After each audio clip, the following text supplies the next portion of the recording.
Hey, welcome into Royals Daily. I'm Rustin Dodd from the Kansas City Star down here in Surprise, Arizona. It's Monday, and we've got a new guest, Vahe Gregorian, in town from Kansas City for the first day today. Vahe, welcome to camp. Thank you. It's great to be at camp. I found out already that I got to get some training work in too. I referred to a ball Paulo Orlando hit off a 400-foot fence earlier in a tweet, and obviously the fence is not 400 feet high. So got some things to iron out, Rustin. Okay, it's early in camp. So the Royals today played an inter-squad game, as Vahe alluded to.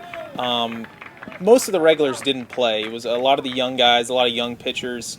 Brian Flynn, though, impressed. He struck out the side in his inning. Feeling pretty good. You know, it feels like with the injury and everything, wanting to get everything healthy, that the mechanics and the actual pitching side of it's kind of falling into place, because now that I'm healthy, that stuff was kind of on the back burner. Just wanted to get healthy and feel all the mechanics right, so it all kind of fell into place. Now that everything's feeling good.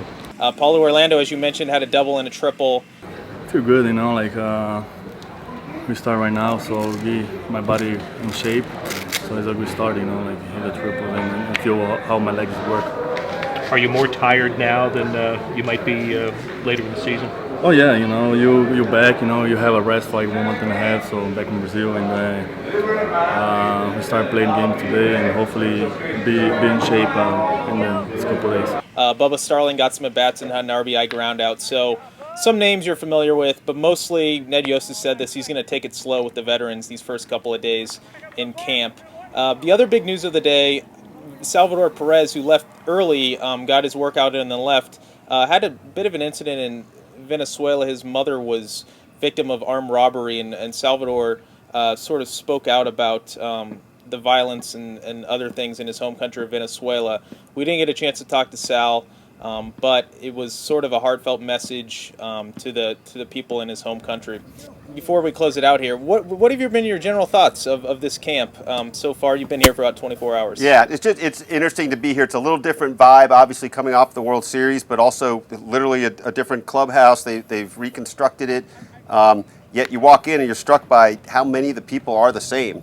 That's what's kind of interesting, especially from last year. And this is sort of a superficial observation, but it seems like good energy in there. When we first arrived here, we all just try to get in there and talk to as many people as we can, kind of trying to feel through some things. I talked a lot to Edinson Volquez today and a few other guys for a couple of different stories I'm working on. And I am struck again by how many people in that room are really interesting people and pretty good to talk to. It's one of the best rooms I've ever been in 30 years almost doing this job, in terms of just people that are fairly happy to see us coming. It might be a little strong, but they like to deal with the media, I think. Definitely. So once again, you've been watching Royals Daily. Follow along the coverage in the pages of the Kansas City Star. The Royals will open up the spring training schedule on Wednesday here at Surprise Stadium, so one more day without baseball games. And we'll be back tomorrow as always.